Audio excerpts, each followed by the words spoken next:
તેમજ મારા ભઈ મારા સાહેબ શીલદાસ મેસીજી મારા સાહેબ આદિ સાધુજી ભગવંતાને મારા કોટી કોટી વંદન. અહીં પધારેલા સાગરમેઘ ભાઈઓ અને બહેનોને મારા પ્રણામ. આજે આપણે સંયમીની અનુમોદના માટે ભેગા થયા છીએ.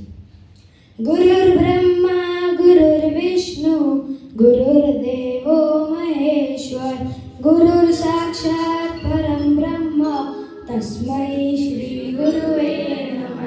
તસ્મૈ શ્રી ગુરુવે નમઃ. સંયમીનો ગુણ ગાવે એટલે ચમચીથી દરિયો વિલચવાની ગાઢ ચેષ્ટા છે. ઉત્તમ નકલો બોલવાની આપણી કોઈ શક્તિ નથી, છતાં બોલ્યા વગર રહી શકાય તેમ નથી. તેથી આજે નાના મોઢે બહુ મોટી હસ્તીની મોટી વાત કરવા માંગુ છું. સંયમ એટલે શું? એસ સંસાર ટુ સંયમ, એ અટાય ટુ આત્મા, આઈ ઇન્સ્ટાગ્રામ ટુ ઇતિહાસ, વાય યુદ્ધ ટુ યોગી, એ એસ આનંદ ટુ આનંદ, એમ મા ટુ મહાત્મા. દાદા મારા સાહેબની વાત કરું તો દાદા મારા સાહેબ બચપનથી જ દયાળુ, લાગણીશીલ અને ધર્મ પ્રત્યે રુચિ ધરાવનાર બાળક હતા અને સ્થાનકવાસી કુટુંબમાં જન્મ થયો હતો. તેથી મૂર્તિ પૂજા, દર્શન વગેરેનો વિરોધ હોય છતાં પરમ પૂજ્ય દેવેન્દ્ર સુરી મારા સાહેબ પાસેથી સાચું જ્ઞાન મળેલું. તેથી જાન મના કોઈને ખબર ન પડે તે રીતે પરમાત્માની પૂજા કરતા અને રાત્રિ ભોજન કરતા વગેરે કરતા. આગળ વધવાની ઈચ્છા હોવા છતાં પણ પરિવારની પરિસ્થિતિની મજબૂરીએ મુંબઈ કમાવા માટે ગયા, તો પણ ધર્મને સાચવી રાખ્યો અને પરિવારનો પ્રેમ જીત્યો. આ હતું એમનું બાળપણ. મોટા થતા પરણ્યા પછી પાંચે બાળકોને ધર્મના સંસ્કાર આપવામાં કાંઈ બાકી ન રાખ્યું. પોતે ધર્મ કરતા અને બાળકોને પણ ધર્મ કરાવતા. ધન્ય છે આપની ધર્મનિષ્ઠાને. સ્કૂલના અભ્યાસની પરવા ક્યારેય નથી કરી, પણ ધાર્મિક અભ્યાસ માટે સતત ચિંતા સેવી છે. તેથી જ તો તેમના સંતાનો સંયમ માર્ગે જાય, સંયમી બને, બીજા પણ એક બે આત્મા સંયમી બન્યા છે. આજના સંતાનો ક્રિકેટર, ડોક્ટર, વકીલ બને પણ સાધુ નહીં બને, જ્યારે આપના સંતાનો સાધુ બનીને શાસનની સેવા કરે છે અને પ્રભુની પાઠ સંભાળે છે. કાકા મારા સાહેબ અને ભૂઈ મારા સાહેબ, તમે બંને તો જન્મીને સાથે ભણ્યા, સાથે રમ્યા અને આંગળી પકડીને સાથે દેરાસર દર્શન પૂજા કરતા. તે આજ સુધી સાથે જ રહ્યા, સાથે જ પૂજા માર્શલ પાસે ભણવા ગયા, સાથે જ સ્ટડી કર્યું, સાથે જ ઝઘડ્યા, સાથે મુહૂર્ત કઢાવી અને સાથે જ દીક્ષા લીધી. મને પણ મારી બહેનો તો હું પણ બધું સાથે જ કર્યું.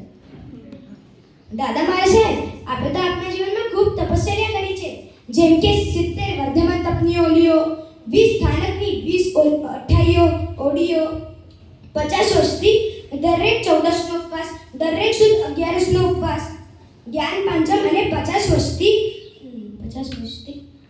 આસો ચૈત્રની ઓલી, 3 ચોમાસીના છઠ, દીક્ષાના 10 વર્ષ સુધી મહિને 10 ઉપવાસ કરતા હતા. સાચે જ આપ તો તપસ્વી છો. અરે સાહેબ, એટલાથી પૂરું થઈ જતું નથી, પણ પોતે 42 વર્ષની ઉંમરે પણ દીક્ષા લીધી અને પરમ પૂજ્ય અધ્યાત્મની કલા પૂર્ણ શ્રી સોજી મહારાજનો શિષ્યત્વ સ્વીકાર કરી વૃદ્ધ મહાત્માઓને ખૂબ સેવા કરી અને પૂજ્ય સાહેબજીના આશીષ પ્રાપ્ત કર્યા. જેથી આજે પણ કોઈ મોટો રોગ શરીરમાં નથી, નિરોગી કાયા છે. સેવા પણ કેવા મહાત્માઓની કરી, જેવા કે પૂજ્ય દર્શન વિજય મહારાજ સાહેબ, પૂજ્ય પ્રીતિ વિજય મહારાજ સાહેબ અને પૂજ્ય તીર્થભદ્ર વિજય મહારાજ સાહેબની ખૂબ સેવા કરી છે. આપનો સેવાનો ગુણ મુખ્ય હતો. અરે સાહેબ, એનાથી પણ વિશેષ તેની જપ સાધના પણ જોરદાર છે. રોજ રાત્રે 1:30 વાગે ઉઠીને 300 લોકોના કૌશલ ઊભા કરતા હતા અને રોજની 20 વાધી નોકરવાળી ગણવાની આજે પણ ચાલુ છે. અને રોજ તીર્થની ભાડયાત્રા કરીને આપ સૂક્ષ્મનું બળ પૂરું પાડો છો. વળી આપ 24 કલાક કોઈને તો પુસ્તક વાંચતા જ રહો છો. ક્યારે નવરાતો ન જ બેસો. માટે આપનો જપયોગ પાવરફુલ, આપનો તપયોગ ગ્રેટફુલ, આપનો ભક્તિયોગ ગ્રેસફુલ, આપનો સ્વાધ્યાય પીસફુલ. 42 વર્ષ ઘરમાં રહ્યા અને 42 વર્ષ દીક્ષા લેતા. તેથી હેપી દીક્ષા ડે.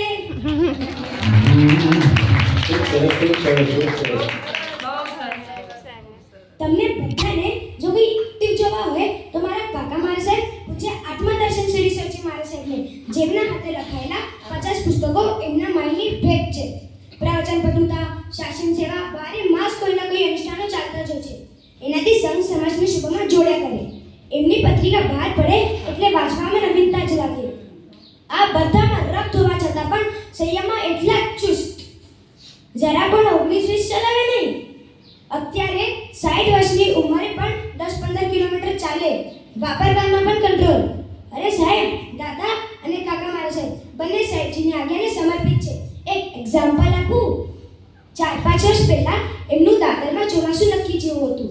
જય બોલાવવાની જ બાકી હતી અને પૂછ્ય વર્તમાન કચ્છાધિપતિ કલ્પતરુ સુરેશ્વરજી માર્શલને ફોન આવ્યો કે તમારે આ વખતે અમારી સાથે સુરત પાર મુકામે ચાતુર્માસ કરવાનું છે. તો તેમને તરત જ હા પાડી અને દાદાવાળાને ના પાડી.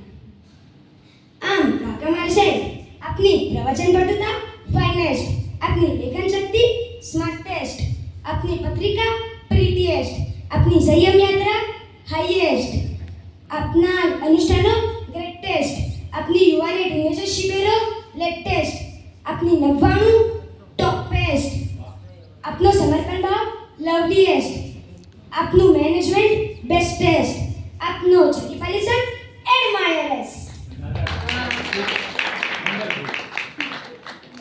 આમ આપની શાસન સેવાની અનુમોદના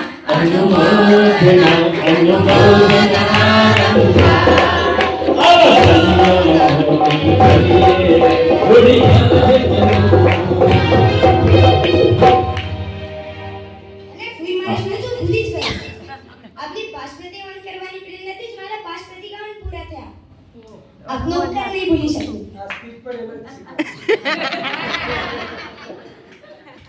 ફૂઈ મારે છે, તમે તો બધાને ભણાવો છો.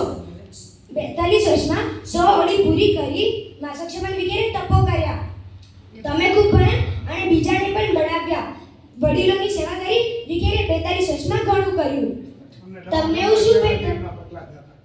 નવા ગામમાં પેલા જેમાં એમના પગલા થયા પર્યુષણ કરાવવા પેલા જેવા.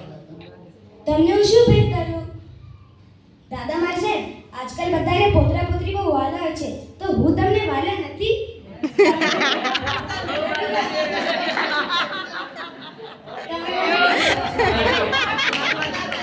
તમે મને ડિક્શનરી નિમિત્તે શું આપશો? મેં તો તમને 5 પ્રતિક્રમણ કરી આપ્યા.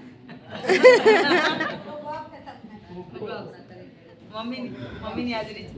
ના, મને કઈ નથી જોઈતું. મને આપના આશીર્વાદ જોઈએ છે. હું પણ મોટો થઈને આપના માર્ગે આવું અને આપની પેઢી સંભાળું.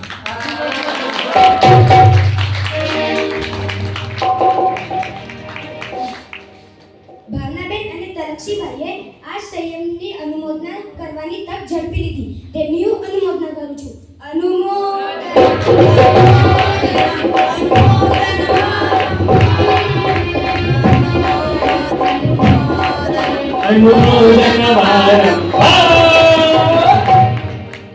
ગુરુજી અમારો અંતરના અમને આપો આશીર્વાદ.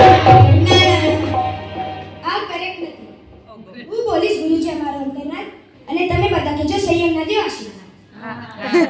ગુરુજી અમારો અંતરના ગુરુજી અમારો અંતરના